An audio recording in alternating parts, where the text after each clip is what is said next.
Welcome to the Murfreesboro City Council. It is April the 8th, and Councilmember Sean Wright has our prayer, and I think you're going to introduce someone to do our prayer and our pledge. Yep. I'd like to welcome up Andrew Farr. He is the statewide chaplain for the Veterans of Foreign Wars of Tennessee. Prayer first? Or Yeah, prayer first. Mr. Mayor, City Council, please bow your heads and uncover.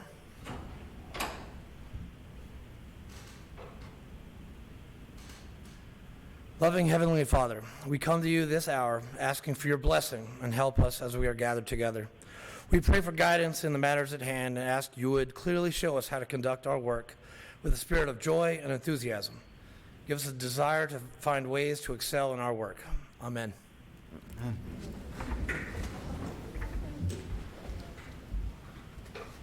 To the flag of the United States of America, to the republic for which it stands, one nation, under God, indivisible, with liberty and justice for all. Council members, before we go into our ceremonial items, I want to make just one quick comment. I think all of us received some communication. We had a discussion about Jason Reynolds that passed away last week, or a couple of weeks ago, and so I made a comment about Jason passing and gave Jason a moment of silence. And Jason was a public figure. We all knew Jason. It was reported in the paper, but at no time would we ever want to relegate our city employees and those that have also passed away during this pandemic. So I didn't and am not going to tonight make names public, because I think I just don't know if families would want that to be public. Jason clearly was public because it was in the paper. So I just want to have a moment of silence tonight for our city employees, either who have gone through COVID and gone through the time we've had, but also for their family members, and also our 3 city employees who've passed away. So if you'll just bow your head with me.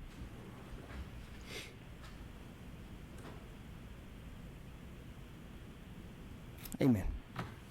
All right, we've got 2 proclamations we want to give out, and I think y'all can see that we have a pretty big contingent of guests that's here. I noticed that. Thank you.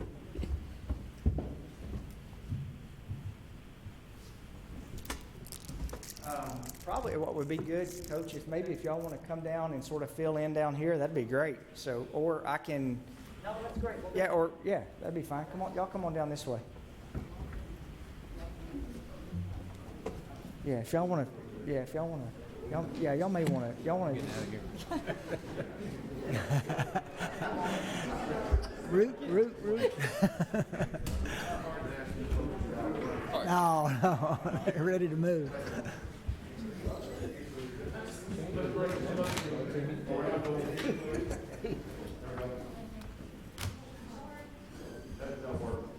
What we're going to do after we take the ceremonial picture here, we'll go out to the plaza and use the steps to go to another picture. Okay, perfect.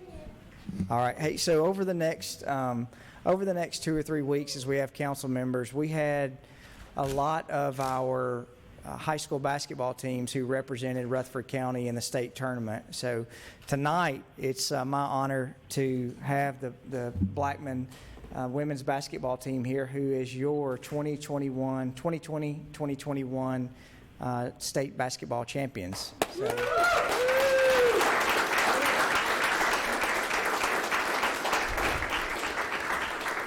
and I've known Coach Grinstadt for many years. A lot of her coaching expertise she can attribute to the discussions that I've had with her. So, no, but I really wanted.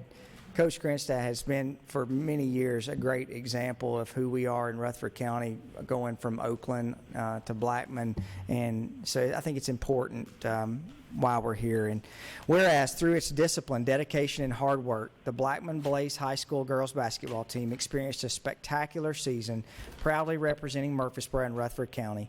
And whereas the Blackman Blaze High School girls basketball team overwhelmed the competition and posted an impressive 64 to 56 win over Lebanon, And not to mention that Lebanon did try to steal all of our tickets for that basketball game, so they overcame that as well. On March 3rd, they earned the title of TSSAA Class AAA champions. And whereas the Blackman Blaze girls basketball team finished the 2021 season with a record of 25 wins and only 3 losses, and whereas the Blackman Blaze High School girls basketball team are also the district champions in the 7 AAA regular season, district champions in the 7 AAA tournament, regional champions in the 4 AAA tournament, along with the AAA state tournament champions. And whereas the Blackman Blaze High School basketball team, along with Coach Jennifer Grandstaff and coaching staff, will ever be designated for the storybook success of 2021 with wins in 20 straight games to finish the season by becoming another Rutherford County school to win the girls state championship. And whereas the Blackman Blaze girls basketball team has a 9-2 record in TSSAA championship play, earning appearances, and this is impressive. They earned appearances in 2021, 2015, 14, 2011, 2009, and playing in the championship game in 2021, 2015, and 2014. Now, therefore, I, Shane McFarland, Mayor of the City of Murfreesboro, on behalf of the entire City Council, do hereby proclaim April 8th, 2021 as a day to recognize the Blackman Blaze Lady Basketball Team in Murfreesboro and encourage all citizens to join me in recognizing and honoring the significant contributions, visibility, and notoriety that this team and its coaches have brought to our city.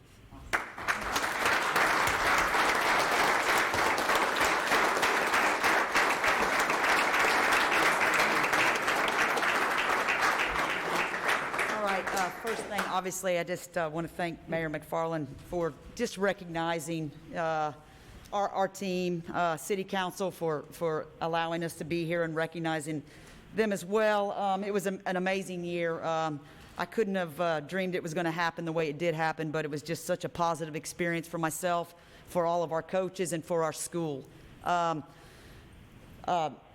City Councilman Kurt Wade asked me to introduce our seniors. We weren't planning to do that, but he said, heck yeah, you need to introduce your seniors. So I'd like to introduce Kaylee Odom. Kaylee was an all-state player for us. She's going to attend Freed Hardeman next year on a basketball scholarship. Ayana Moore, she was an all-state tournament team as well. She will attend Vanderbilt University next year. Victoria Page, another all-state tournament team player, and she just got accepted into Dartmouth, where she will continue her playing career as well. 2 other seniors, Jalea Thomas and Kayla Davis. Okay. Obviously, our seniors were the heart and soul of our team.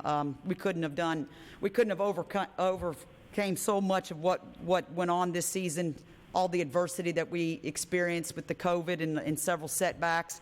So I just truly appreciate those kids and what they've done for our program and for our high school. And again, thank you guys so much for taking the time to recognize these young ladies. It's awesome.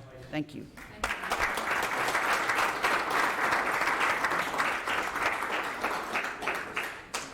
Okay.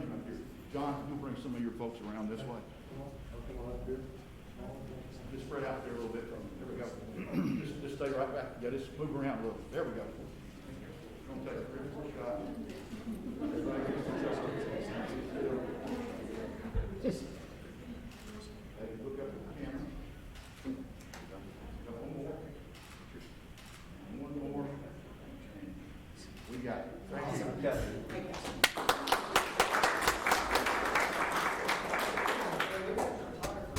Yeah. Our principal wasn't able to attend, but she said, please make sure somebody gets a picture so that she can get it approved. You got it? He gonna charge you. You sure he's focused? He's gonna charge you. He's gonna charge you. Yeah. I don't know what the sitting fee for something like this is. Yeah. Good job. He's like, oh, this is all wrong. The lighting's all wrong here. They keep their phone back. They're like, what? I'm like, yeah, no. All of a sudden, my camera's taking these incredible pictures. He downloaded a whole new camera app. Bill, did you fix her phone up to where the camera takes better pictures? Fix the lighting on this thing. This old camera right there. Take one. All right, we've got one more proclamation. Seth, come on up.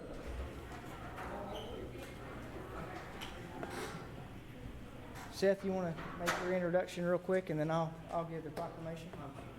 Good morning, Mayor, City Council. Seth Russell. I'm the Manager Director of the Emergency Communications Center for the City of Murfreesboro, and I have with me Elizabeth Stubblefield. She's one of our supervisors and also the Telecommunicator of the Year.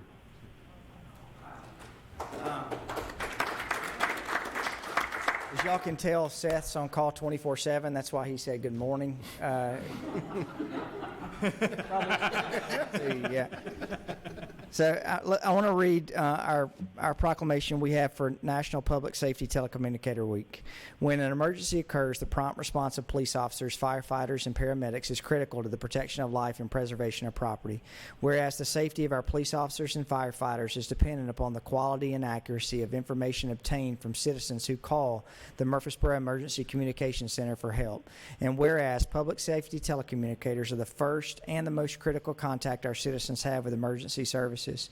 Whereas public safety telecommunicators provide a vital link for our police officers and our firefighters by providing them with information and ensuring their safety. And whereas public safety telecommunicators of the Murfreesboro Emergency Communications Center have contributed substantially to the apprehension of criminals, suppression of fires, and treatment of patients. And whereas each public safety telecommunicator has exhibited compassion, understanding, and professionalism during the performance of his or her duties in the past year. Now, therefore, I, Shane McFarland, Mayor of the City of Murfreesboro, Tennessee, on behalf of the entire City Council, do hereby proclaim April 11th through the 17th, 2021, a week to observe National Public Safety Telecommunicators Week. And I ask that all citizens join me in expressing our appreciation to the City of Murfreesboro emergency communications personnel for their hard work and dedication.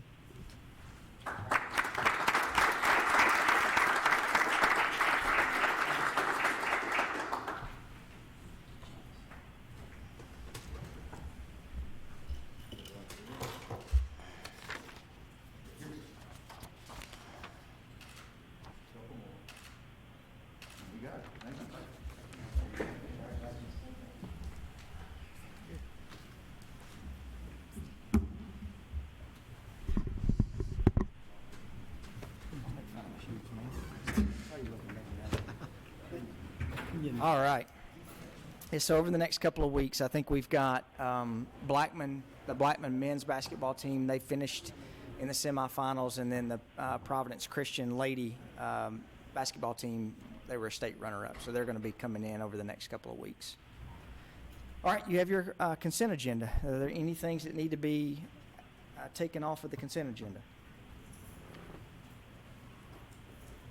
So moved. Second. Motion is second. Ms. Wright, please call the roll. Vice Mayor Skels Harris. Aye. Mr. LaLance. Aye. Mr. Martin. Aye. Mr. Shacklet. Aye. Mr. Wade. Aye. Mr. Wright. Aye. Mayor McFarland. Aye. All right. We'll move into the minutes. You have the approved minutes of the March 10th and the March 25th meeting. Are there any additions or deletions to the minutes? I'll note the 10th is a revised set. There was sorry? an address that was incorrect, and Okay. we're just correcting an address. So moved. Second. Motion is second. Ms. Wright, please call the roll. Vice Mayor Skels Harris.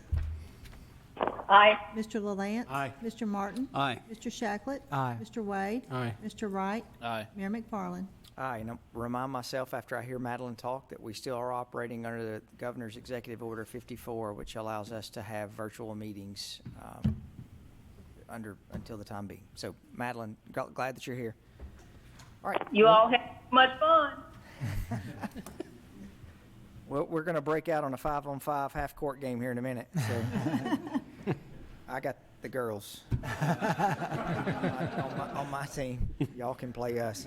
All right, we'll move into old business. You have a fiscal year 21 budget amendment ordinance. This is second and final reading. Any questions for Ms. Tucker? I'm sorry, Melissa?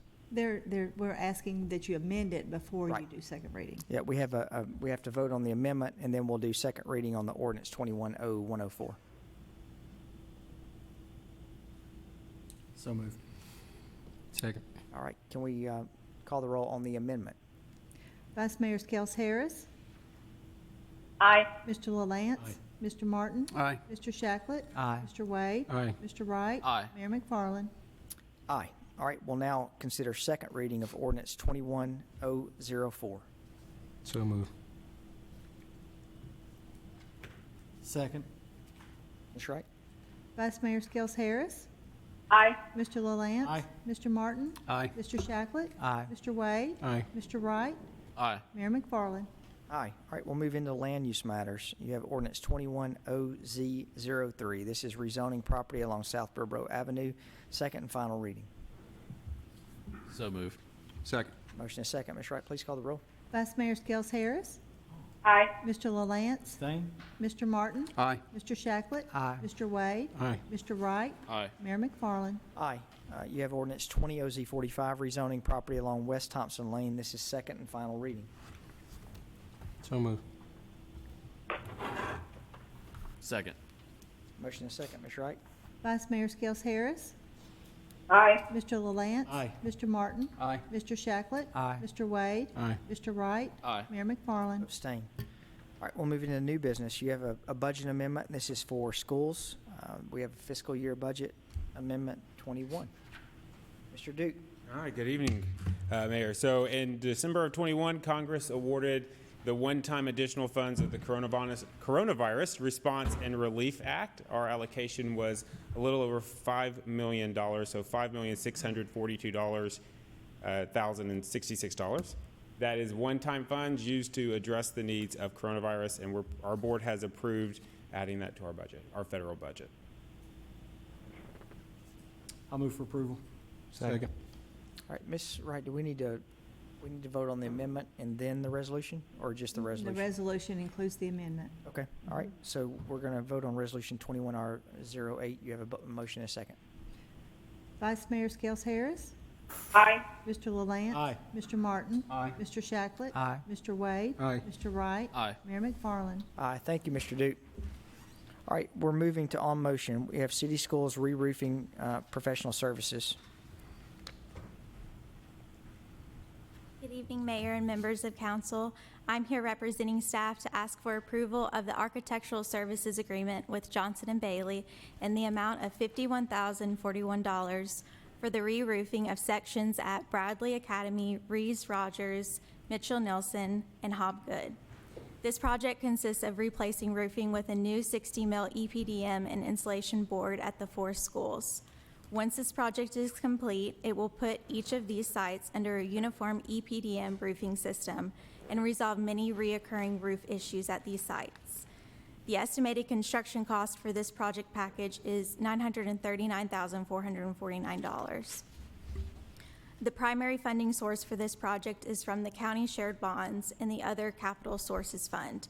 This project is projected to go out to bid in May, with completion of work anticipated by the end of the summer before school starts. You guys have any questions? Questions? No questions, move for approval. Second. Motion is second. Ms. Wright? Vice Mayor Skels Harris, Aye. Mr. LaLance. Aye. Mr. Martin. Aye. Mr. Shacklet. Aye. Mr. Wade. Aye. Mr. Wright. Aye. Mayor McFarland. Aye. All right, we have Airport Hangar 1 replacement construction. Okay, so the next item is to request approval for the amendment to the design-build contract with Morgan Construction. Morgan Construction and Allen and Hauschel were selected by the Murfreesboro Public Building Authority as the design-build team for the Hangar 1 replacement project. The design-build contract was presented and approved by council last October with a proposed estimate of $4.2 million. Due to the current economic climate, after drawings were completed and sent out to bid, the proposed costs came in at $4,266,941. This puts the total construction cost of Hangar 1 at $4,352,000. This price includes the proposed amendment, owner-furnished items, and construction material testing. The increase in project cost is $152,000. So this is the complicated part, so bear with me. Project costs will be partially funded through a $2 million Tennessee Airport Economic Development Grant that Chad worked hard to get. An additional $2 million was budgeted in FY21 to transfer from general fund. The remaining costs are to be funded through the airport fund balance. Projected completion pending council approval would be November of this year. And then I also have some renderings up on the screen for you guys to look at. Any questions? So moved. Second. Motion and second. Ms. Wright, please call the roll. Vice Mayor Skels Harris. Aye. Mr. LaLance. Aye. Mr. Martin. Aye. Mr. Shacklet. Aye. Mr. Wade. Aye. Mr. Wright. Aye. Mayor McFarland. Aye. All right, we'll now move to, thank you very much. Thank you. We'll now move to the Mercury Boulevard Dick Bain Sidewalk Project, this award of the construction contract. I was actually disappointed that Mr. Baines wasn't here He's tonight. here. He's right behind you. Oh, there you are. Had a crowd tonight, didn't see him. We did receive bids for the Mercury Boulevard sidewalk project. The low bidder in the amount of $1,100,292 is submitted by Charles DeWeese Construction. TDOT has issued a concurrence with the award of the project. Our engineer's estimate was a little over $1.3 million. The city's been obligated a total of $1,144,898 in federal grants, which we're participating in a 20% match. The local city match is $286,224 and was allocated in the 2018 CIP. We've also received an amendment which is being processed to receive the remaining $117,720 in federal funds for this project. Staff would recommend that the council award the construction project to Charles DeWeese Construction. With that, I'll be happy to answer any questions. Any questions? So moved. Second. Before we vote, I do publicly, Mr. Baines, we've talked about this at public comment sections, but you are, if not a large part of why this idea came apart, you are the reason that this whole project has started. So for those who are out there that don't think a good idea that can come to the city council and it get followed through, this is solely because of a resident idea to be able to get sidewalks on this. So thank you for your comments and thank you for your dedication. All right. Thank you for the opportunity. Absolutely. All right, Ms. Wright, you've got a motion and a second. Please call the roll. Vice Mayor Skels Harris. Aye. Mr. LaLance. Aye. Mr. Martin. Aye. Mr. Shacklet. Aye. Mr. Wade. Aye. Mr. Wright. Aye. Mayor McFarland. Aye. And now, Mr. Baines, we need to borrow $1.144 million. All right. And actually, we got a TDOT grant back under the Haslam administration that gave a state of Tennessee grant, correct? Yes, that's correct. All right. We now have construction materials testing for the Mercury Boulevard Sidewalk project. Chris? Yes, this is for the for that project. This is the contract for engineering services. This is actually the CEI portion of the work with Neil Schaefer. We requested a proposal from 3 firms, and Neil Schaefer was selected. They've provided an estimate in the amount of $131,272 to provide the CEI services. Again, the city funds, this is a federally and city-funded project with the city funds coming from the 2018 CIP. We recommend awarding Neil Schaefer the professional services contract. Any questions for Mr. Griffith? If there aren't any, I'll move for approval. Second. Motion is second. Ms. Wright, please call the roll. Vice Mayor Skels Harris. Aye. Mr. LaLance. Aye. Mr. Martin. Aye. Mr. Shacklet. Aye. Mr. Wade. Aye. Mr. Wright. Aye. Mayor McFarland. Aye. All right, we'll now move into Rucker Lane Phase 1 project. Mr. Griffith. We actually skipped one. Number 16. I'm sorry. Construction materials testing for Mercury Boulevard Sidewalk project. I apologize. That's okay. This is for the construction testing of the materials on the Mercury Boulevard sidewalk project. Same thing, we requested proposals, and SSR was selected to provide these services, and their estimate is $52,825, which again is through federal and city funds, which were included in the 2018 CIP. With that, I'll be happy to answer any questions. Hearing none, I'll move for approval. Second. Motion is second. Please call the roll. Vice Mayor Skels Harris. Aye. Mr. LaLance. Aye. Mr. Martin. Aye. Mr. Shacklet. Aye. Mr. Wade. Aye. Mr. Wright. Aye. Mayor McFarland. Aye. All right, we'll move to Rucker Lane Phase 1 project. Yes, we opened bids for this project on March 9th, and the low bid in the amount of $2,299,947 was submitted by Charles DeWeese Construction. The engineer's estimate was a little over $3.2 million, so obviously we were very happy with the bids. This section of Rucker Lane is Phase 1. It will basically extend from near Muirwood Boulevard back to Veterans Parkway. We expect to bring you bids back at the end of this project for Phase 2, which will go back towards Franklin Highway. The construction costs are within budget, and they're included also in the 2018 CIP. We recommend awarding the low bid to Charles Weiss Construction.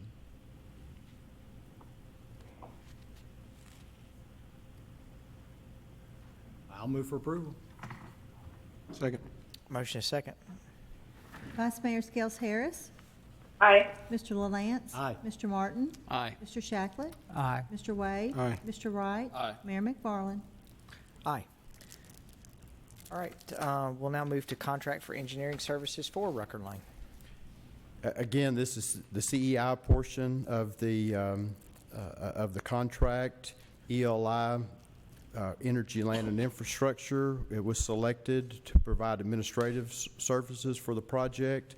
Their estimate for professional services for Phase 1 of the Rucker Lane project is $106,860, and again, within budget and funded in the 2018 CIP. I'll be happy to answer any questions. Move for approval. Second. Motion is second. Ms. Wright? Vice Mayor Skels Harris. Aye. Mr. LaLance. Aye. Mr. Martin. Aye. Mr. Shacklet. Aye. Mr. Wade. Aye. Mr. Wright. Aye. Mayor McFarland. Aye. All right, we'll now move to the construction materials testing for Rucker Lane Phase 1. Final item tonight is for the construction materials testing on Rucker Lane. TTL was submitted a proposal for that along with two others, and they were selected. Their estimate is slightly under $10,000 and is within budget and funded from the 2018 CIP. I'll be happy to answer any questions on that. Move for approval. Second. Motion is second. Vice Mayor Skels Harris. Aye. Mr. LaLance. Aye. Mr. Martin. Aye. Mr. Shacklet. Aye. Mr. Wade. Aye. Mr. Wright. Aye. Mayor McFarland. Aye. Thank you. Mr. Griffith, I have one question, if that's okay. Is it, anytime we do a number of these RFPs, when we send them out and we get a low bid that comes in and it's the same contractor that comes in on some of those low bid, is it part of our process to say, does this particular contractor have the capacity to do multiple at one time, multiple projects at one time? Do we go through that due diligence piece? Just a question. We do absolutely look at the contract. I think I understand your question. We look at the contractor's ability to perform multiple projects at once. Matter of fact, we went through a little bit longer process on this particular one. The company had failed to renew their license with or their approval rating with TDOT. So we wanted to make sure that they got through that process and made sure that they were financially feasible. The company did a lot of work for the city back in around 2010, 2011, actually bigger projects than this, and the fact that they were a little bit smaller, we felt like, because they actually have one more award that we're getting ready to give them at the airport. But that was definitely something we considered before we awarded this many contracts to one firm. Thank you. Our purchasing process is not a strictly low bid process. It's a lowest responsible bid, and that gives us the ability to do what Mr. Griffith just described. Thank you. That's a good question. Thank you. All right, we'll now consider approval to renew our Microsoft Office 365 services, IT. I'll take that one, Mayor. This is an annual renewal for Microsoft Office 365, which is the subscription service that provides much of the backbone for our administrative software that we use every day in the city. I'll move for approval. Second. Motion and a double second. Ms. Wright, please call the roll. Vice Mayor Skels Harris. Aye. Mr. LaLance. Aye. Mr. Martin. Aye. Mr. Shacklet. Aye. Mr. Wade. Aye. Mr. Wright. Aye. Mayor McFarland. Aye. All right, we'll move to Parkland Conversion and purchase of 73 acres. Ms. Jackson. Good evening. I'm asking your approval for a parkland conversion. We've been talking about this for some time, referring to it often as a 6F conversion, which will sound familiar to many of you, to allow the future sale of 6 acres of surplus property at McKnight Park and the purchase of approximately 73 acres contiguous to Barfield Park. An application for the parkland conversion has recently been submitted to TDEC for their review and recommendations to the National Park Service. The conversion will remove restrictions associated with the 6 acres of surplus property at McKnight Park to allow for the sale of that property or other city uses. Because of the grant conditions that the city accepted when the McKnight Park was purchased in 1970, the parkland must be replaced with property of equal or greater acreage in value on property that is contiguous to an existing park. TDEC has advised that this approval process can take up to a full year after the application submission. However, a waiver of retroactivity may be appropriately. Generally, those federal regulations would prohibit the application of the McKnight proceeds to the acquisition of a property that was purchased prior to the final approval of the application of the conversion. There is an exception, however, and the waiver may be obtained if the time needed to process the application would result in the loss of the significant opportunity. The Lloyd Estate will grant the city an option that expires June 30th, 2021 to purchase the property, but it has advised the city that it may not extend that option. Staff has researched extensively and is not aware of any other eligible properties contiguous to an existing park that is suitable for acquisition. The conversion of 6 surplus acres to 73 acres presented by this property make it that significant opportunity and a suitable candidate for a waiver of retroactivity. After the conversion process and an application is approved, the property will co-join Barfield Crescent Park as an extension of open natural parkland for public use by preserving the natural areas, providing outdoor recreation and environmental education experiences. It will serve as a hub for Murfreesboro Parks and Recreation Department's Natural Resources Division and provide for expansion of outdoor Murfreesboro programming. My recommendation tonight and ask of you is to approve the parkland conversion, the enclosed option agreement, and authorize mayor and staff to close the purchase if a waiver of retroactivity is granted from the National Park Service. Nate Williams, our Parks and Recreation Director, and David Ives have worked extensively on this project. We would be available for any questions. Any questions for Ms. Jackson? Appreciate all the work that went into doing this. This is a complicated kind of process and move to make, but I know a lot of people contributed a great deal to make this happen. So I don't know how long the process is going to be, and I don't guess anybody does, but that's something we definitely need to be doing, and it does extend the green parts of our community that was spoken of in our public comment section. It's a good move. Good for approval. Second. All right, we have a motion and a second. Ms. Wright, please call the roll. Vice Mayor Skels Harris. Aye. Aye. Mr. LaLance. No. Mr. Martin. Aye. Mr. Shacklet. Aye. Mr. Wade. Aye. Mr. Wright. No. Mayor McFarland. Aye. All right, we'll move to the construction of a track at Discovery Center. Good evening again. So our school board has approved the installation of an asphalt track at Discovery School, and we're seeking your approval to make that improvement to our campus as well. The funds will be raised or have been raised already by our school, so it's no cost to the city. It's all raised at the school level. So moved. Can I make a comment real quick? And I don't want, I mean, this is kind of out of the blue here, but, you know, when I read this, and I apologize for not having enough time to bring this up earlier, but here we are talking about this. I'm gonna throw this out here a little bit. This seems to me to be one of those things that we might consider maybe a match, you know, from the city. I don't, I mean, just, it just seems to me that the letting the parents fully fundraise for this. I always like the idea of if they're gonna put some skin in the game, that we have some skin in the game. I like those kind of things. I'm okay either way. Obviously, it's a great deal that they're willing to do it. I just want to kind of throw it out there. Is anybody? I thought you were going to ask if they were going to work on the Blackman Park for what they could develop an asphalt track for. Sorry, I didn't mean to say that.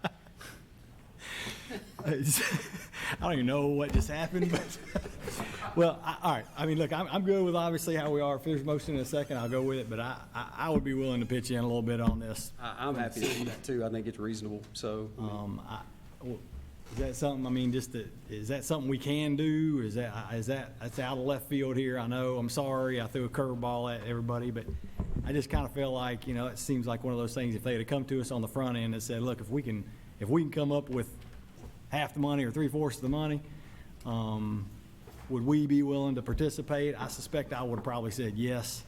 And the fact that they didn't come ask for it makes me want to bring it up and throw some curveballs out there, because I think that's even better. They're willing to step up and do it. And I'd be willing to step up and help. Can we, would we have to do Ms. Tucker? Ms.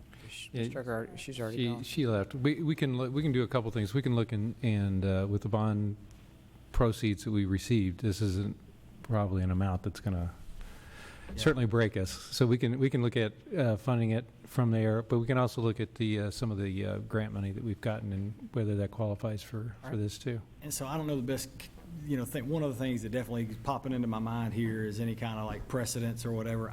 I don't know that I've ever seen this in 7 years from a standpoint of. It would be a capital expense, so it wouldn't set anything I as just far don't think as I've seen it where the precedent. school has just completely paid for something that of this magnitude or whatever Well, and that it's been brought to council. that's been brought to council, right? and that's I know the they pay for difference. stuff, but I know schools buy stuff. I'm just kind of saying. I make a motion for the city to pay for half of it, I think 50%. Did somebody have a motion on the floor? I want. motion, I second to Okay. approve, but you know, modify I the can motion. withdraw. All right. And then you reintroduce another. The motion's been withdrawn and the second's been withdrawn, so I suspect they'll have some really good ways to use that money for I'm sure education. we can find. You know, the other 20,000 too that they've raised. So, all right, I'll make a motion that we cover half that cost. Second. motion is second. Ms. Wright, please call the roll. Vice Mayor Skels Harris. Vice Mayor Skels Harris. Yes. Mr. LaLance. Aye. Mr. Martin. Aye. Mr. Shacklet. Aye. Mr. Wade. Aye. Mr. Wright. Aye. Mayor McFarland. All right, good idea. Thank you very much, Thank you. Council. All right, we'll move to amendment for item number 3 to the Cherry Lane Phase 3 agreement between the city and TDOT. Mr. Good Kerr. evening, Mayor and members of the council. The current agreement with TDOT for the Cherry Lane Phase 3 project funds the design phase and a portion of the right-of-way phase. This amendment will add an additional $1.6 million in federal funds, which we anticipate will fully fund this phase to secure the required right-of-way. The city's 20% obligation is currently programmed in the FY21 CIP, and staff recommends approval of this amendment. If you have any questions, be happy to answer them. There are none, so moved. Second. Motion is second. Ms. Wright, please call the roll. Vice Mayor Skels Harris. Aye. Mr. LaLance. Aye. Mr. Martin. Aye. Mr. Shacklet. Aye. Mr. Wade. Aye. Mr. Wright. Aye. Mayor McFarland. Aye. We'll move to Cherry Lane Phase 3 professional service contract for the right-of-way acquisition. Thank you, Mayor. The city conducted an experience and qualification-based selection process and has selected Volkert for the professional services necessary for the right-of-way acquisitions for the Cherry Lane Phase 3 project. The right-of-way phase of this project totals $5.4 million based on the amendment that we just approved and is 80% federally funded and 20% locally funded. The city's portion, $1,080,000, is incorporated into the FY21 CIP budget. Within the total project budget is an allocation for the professional services proposed by Volkert at an estimated cost of $372,000, of which the city's portion is $74,000. There will be 2 relocations on this particular project, and staff will bring that back to you for your approval separately. Of course, this contract follows the 80-20 split, and again, the local share of this particular contract is $74,000. Staff recommends approval of the professional service contract with Volkert for the Cherry Lane Phase 3 project and authorize completion of appraisals, negotiation, offers to purchase the appraised value following the Federal Uniform Act, and initiating acquisition by eminent domain if consensual transaction is not accomplished. With that, I will answer any questions you may have. I'll have a question, but I will make a comment. We're getting dangerously close to the part of this discussion on Cherry Lane where we start talking more about design. I'm just going to go ahead and keep saying that I'm begging to try to get some of those intersections as not stop signs, stop lights all the way out through there. I'm just saying it now because it's coming next. Mr. Griffith? And I'll make a motion that we approve this. Thank you. Motion and a second. Sean. Sean made the Sean second. did. Yeah. Mr. LaLance had the. Vice Mayor Skels Harris.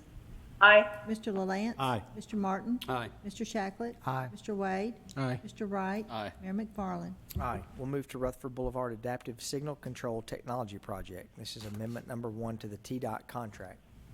Thank you, Mayor. The city received a TDOT CMAQ grant back in 2017 for the development and implementation of an ASCT project for Rutherford Boulevard. Since that time, with the development of the construction plans and the required make-ready costs associated with the pole lines, a shortfall of funding required to meet the system requirements was identified. The city, through the MPO, requested and received an additional $800,000 in federal funds to offset the shortfall of the project. This is a CMAQ-funded project, and all signalization items are reimbursed with federal dollars at 100%. The sidewalk ramp improvements that we're required to do to meet ADA standards will be matched at an 80% federal, 20% local. Once this particular project has been completed for 5 years, the city will be responsible for an annual maintenance contract for the software that will be included in this project. The city's 20% portion of the sidewalk improvement project is estimated about $75,000 and will be funded through the FY21 CIP. Staff recommends approval of this amendment and open for any questions.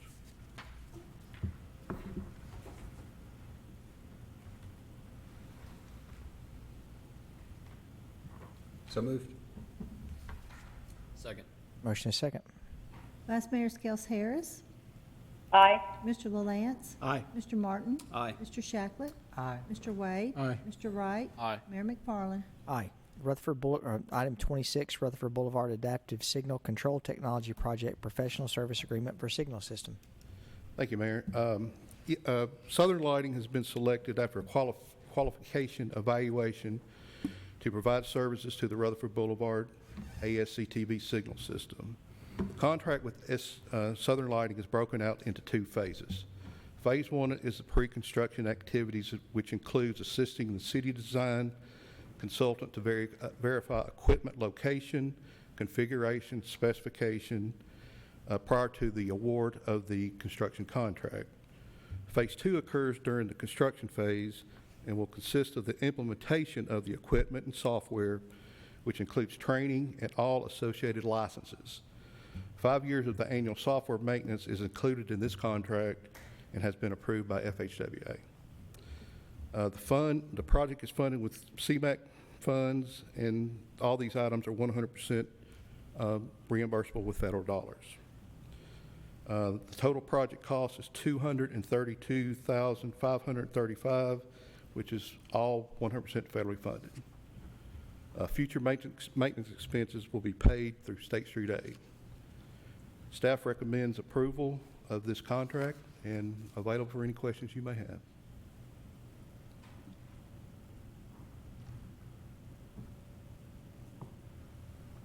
Any questions?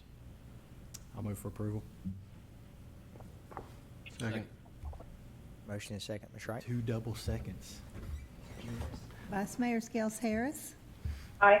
Mr. LaLance. Aye. Mr. Martin. Aye. Mr. Shacklet. Aye. Mr. Wade. Aye. Mr. Wright. Aye. Mayor McFarland.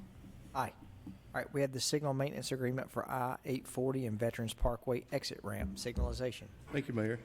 TDOT has completed a roadway safety audit ramp queue study at the request of the city, actually, for I-840 eastbound and westbound exit ramps at exit 50, which is Veterans Parkway.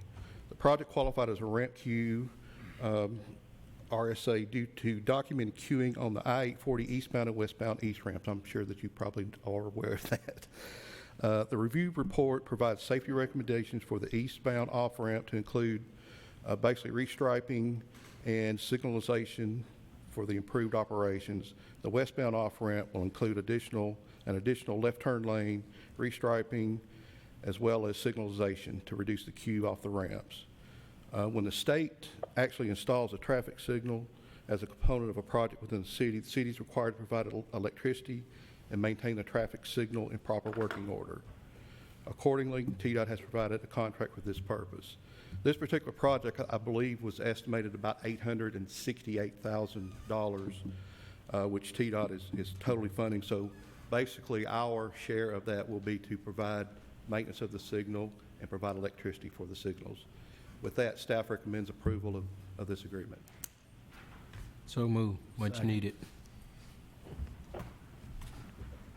We have so moved in 1 second, 2 seconds. And I think if you would ask all of us, we probably all would second this, so.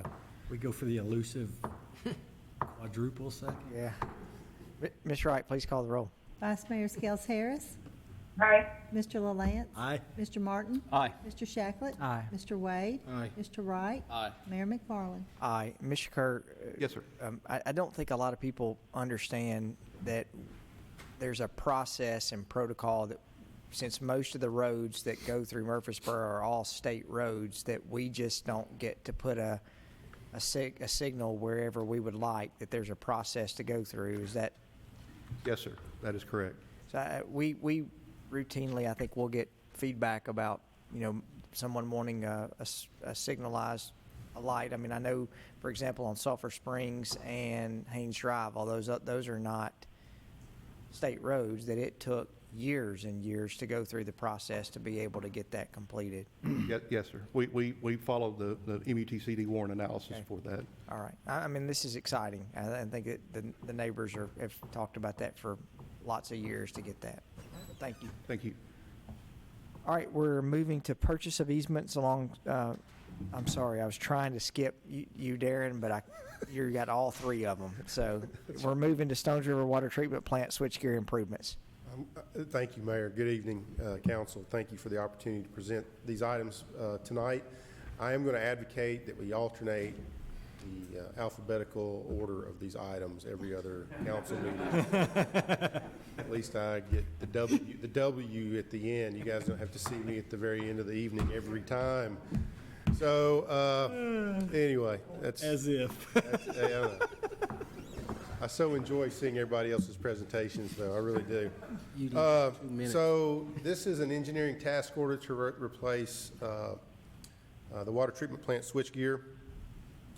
Effectively, that's breakers, primary and secondary disconnects, and a remote racking mechanism that's now over 30 years old, and a lot of the parts have become obsolete, and you can kind of see the housing out there is starting to degrade substantially. So this is ultimately about an $870,000 construction cost. We have some contingency in there, but what we're asking for you tonight is the $93,920 cost for engineering design and the contract administration. And that's with Smith, Seckman, and Reed. So I'm available for questions if you have any. Any questions for Mr. Gore? So move. Second. Motion second, Ms. Wright. Vice Mayor Skels Harris. Aye. Mr. LaLance. Aye. Mr. Martin. Aye. Mr. Shacklet. Aye. Mr. Wade. Aye. Mr. Wright. Aye. Mayor McFarland. Aye. All right, we'll move to outside city sewer requests, and this is Rutherford County EMS and fire stations. Yes, sir. You can see this is the first exhibit that's over at the Rockville Elementary School. You can see that shaded yellow area that they're talking about, a proposed fire and EMS station. And that yellow line does represent, with the dots, represents manholes. So they would serve this facility with gravity sewer. This is obviously outside the city limits. And also, you can kind of see the dashed box up there on the Walter Hill Elementary School. The school, Walter Hill School, has a pump station and utilizes a force main to pump it south along Lebanon Pike, so that the proposed county fire and EMS station would have to tie into that pump station and also utilize that same force main that the school is. So this does meet our criteria for outside city service, which is basically deemed a higher benefit to the public than annexation affords the city. So staff would recommend that we provide these EMS and fire stations sewer service outside the city of Murfreesboro city limits. So I'm available for questions for those as well. Mr. Gore, I have a quick question. Sure. What's obviously Rockville is processing wastewater currently. What's the value of them being on our sewer system? And why would they incur the expense to do that? Well, the elementary school and the high school, they actually, just a little history, when we ran the Rockville, I guess, interceptor about 4 or 5 miles down into this area. The school system solicited us to partner, and they paid for 50% of that interceptor to provide the high school and the elementary school, the gravity sewer service, so that they could be on our sewer. So they are, they've just proposed to run this gravity line, and they're going to pay for it themselves. And so I don't know if that answers your question. I'm not sure. I hope someone's done a little bit of a business case. I don't think we would care if they put a little grinder pump in for the one in Rockville and force main it over to the gravity system. They would just have to maintain a pump. It would be their private ownership. Okay. Typically, when we run to schools, they're all force main, where part of the agreement, no one can tap onto that. Right. This one's a little different because we do have a Rockville assessment district, so there's a lot of property. I'll be the first one to say that has not been our best winter out there. There's been very few people that have tied on. I think the schools are really the only thing that have been tied on to the Rockville sewer it's been out there for 15 years now. But like the Christiana School, it's all force main. There's Walter Hill is all force main, and they're not. We do not allow other outside private entities to tie into those private force mains. Yeah. Well, I would say dedicated force mains. They're not private. We do maintain them. Any questions for Mr. Gore?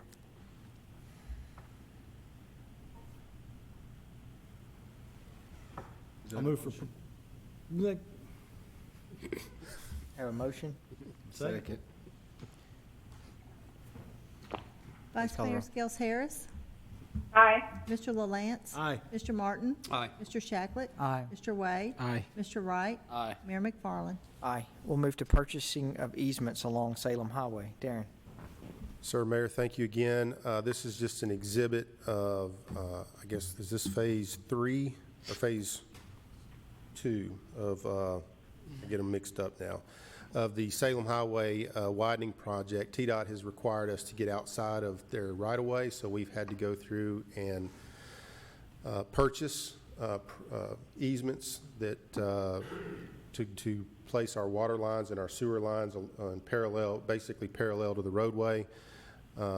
They are reimbursing us for the cost of those utility relocations, since that's currently within their right-of-way, and this is a project that is eligible for reimbursement on utility relocation.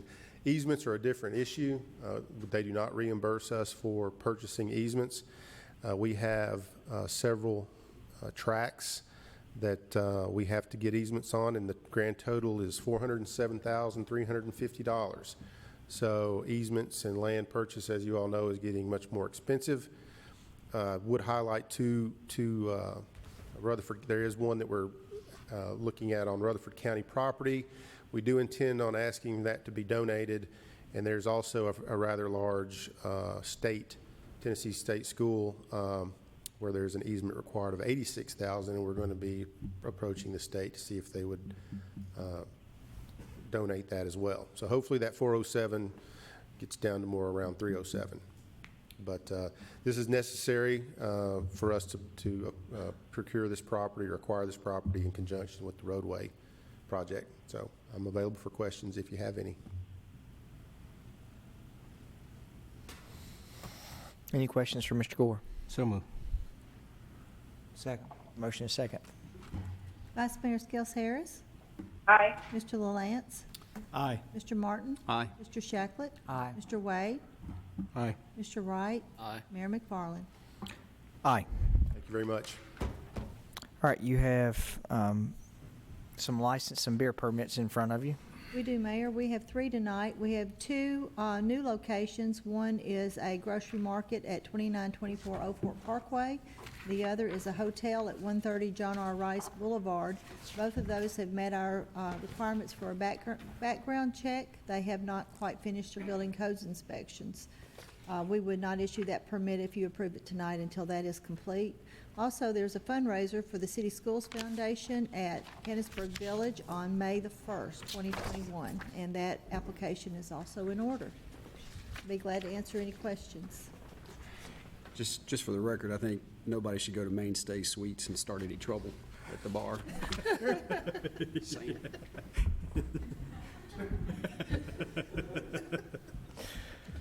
I'll second that. If That was a motion to approve. Sorry. Second. Vice Mayor Skels Harris. Yes. Mr. LaLance. Aye. Mr. Martin. Aye. Mr. Shacklet. Aye. Mr. Wade. Aye. Mr. Wright. Aye. Mayor McFarland. Aye. All right, Board and Commission appointments, you have 2 reappointments, Roseanne Barton and Tommy Campbell to the Cable Television Commission. Move for approval. It's pretty good. Second. Motion is second. Ms. Wright, please call the roll. Vice Mayor Skels Harris. Aye. Mr. LaLance. Aye. Mr. Martin. Aye. Mr. Shacklet. Aye. Mr. Wade. Aye. Mr. Wright. Aye. Mayor McFarland. Aye. Any statements? No, sir. Any other business from staff? Mayor, we'll meet next Wednesday in workshop, 11:30 at the airport. And then the plan is to meet again on the 22nd evening meeting. And then we'll see about the 29th. I can't remember if we have public hearings. Okay. Remember. Thank you for the heads up. I have 2 things. Council members, do y'all have anything?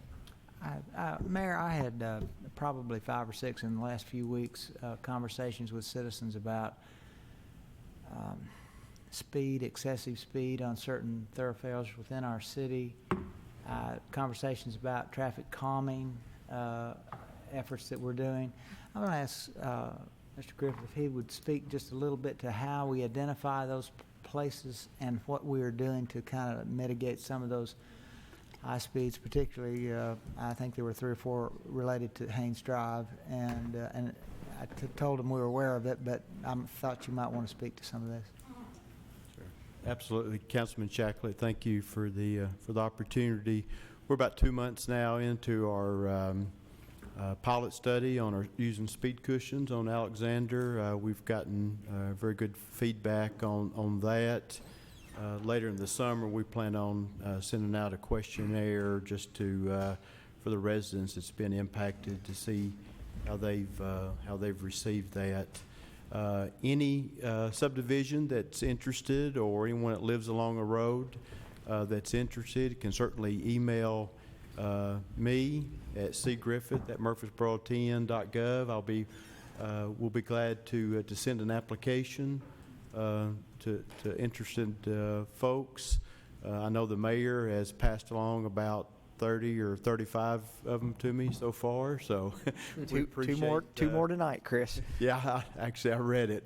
We appreciate him keeping us busy. But once we get that once we get the request, we send an application to them, and then I think it requires maybe a couple of signatures, maybe them and their neighbor or something, and we'll get it on the list. They do take a little time. They take about 60 to 90 days for one of them. So obviously, with this influx of them, it'll take us through the summer to get through those. There's also on the city's website under the engineering department, we also have kind of an outline of how the whole traffic calming process goes. Of course, we've had a lot of discussion about speed cushions. That is popular, but there's also other traffic calming measures that's available to us as well. But I appreciate the opportunity to give the report on that. Thank you. And Mr. Griffith, can I clarify, just for when I get asked about it, that there are some parameters that are in place, i.e. the number of tickets and wrecks and complaints? Isn't that kind of are those kind of the big three, and are there others that have to, that basically has to qualify for us to be able to really put them higher on the priority list? Is that how that works? Absolutely, and it's a good question, Councilman. The Alexander had Boulevard had met those parameters, and so that was the reason why we had started out with them. But we're looking at items such as pedestrian generators, like schools or parks. Whether or not there's already a complete sidewalk network in the subdivision. The volume of the traffic, any accidents that's been reported over the last 3 years, and it's actually a point system. And once you reach a certain, and then of course speed as well, and then once you reach a certain number of points, then we start looking at what's really good traffic calming measures for the situation that you have. Chris, it may be a good idea as we start going into budget. I've not heard any negative comments from the people on Alexander. One lady told me yesterday, as a matter of fact, that she's now starting to see people walk on the street again where they would not walk on Alexander. But if our feedback continues to come back the way it's coming back, it may be good for you to go through and come up with a budget on a capital plan on, it's going to be hard for these homeowners associations to come up with funds to put these cushions in their subdivisions because they can barely make ends meet as it is. So it may be good to come up with a rollout plan for the council to discuss on how much we would be willing to fund on a yearly basis to be able to, start tackling almost like a hotspot program like y'all have done with our roads, but towards traffic calming. Absolutely. We'll absolutely do that. Thank you again for the opportunity. My two things I had, there's been a lot of discussion over the park property, and I wanted, I think the planning staff or the park staff is working on dusting off the 96 property, but really to have a discussion at our next workshop on where we are on parks and what the council wants to do about starting really the financial discussion of starting the next park. I think we all want parks or want to we've made a consistent effort to upgrade, but we need to have that overall discussion if y'all are willing to go ahead and do that. Sure. I think given what's going on, I mean, obviously with, you know, the 840 property, we probably need to definitely be revisiting anyway on a more aggregate level, so I'm in. The second discussion, we've all received phone calls, I think, from Mr. Gilly and several community members. We talked about the last, I think staff's working on our wall of fame, but with Mr. Haley, who passed away three weeks ago, Mr. Haley was not only a longtime city manager, but he did sit in the seats of the council. But getting the council discussion on directing legal staff to create a resolution on a naming opportunity for Mr. Haley.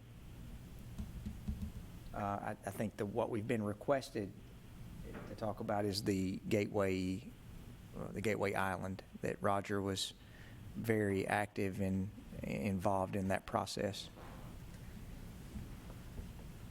Any discussion? Does there need to be a motion, or are we just nodding our heads? I mean, Yeah. I mean, I would say it's good.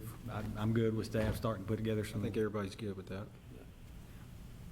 We've not, I can't remember the last time that we've named a piece of property, so I'm not even sure what that process is, but Adam, if you'll bring that back to us, that may be an easy item at our next workshop as well on starting that process.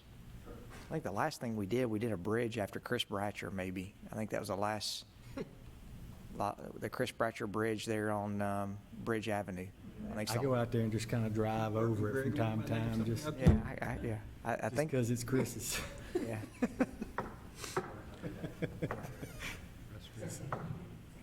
Anybody else? Well, no, we did, if I remember, there was a theater. Ron had a theater at Patterson.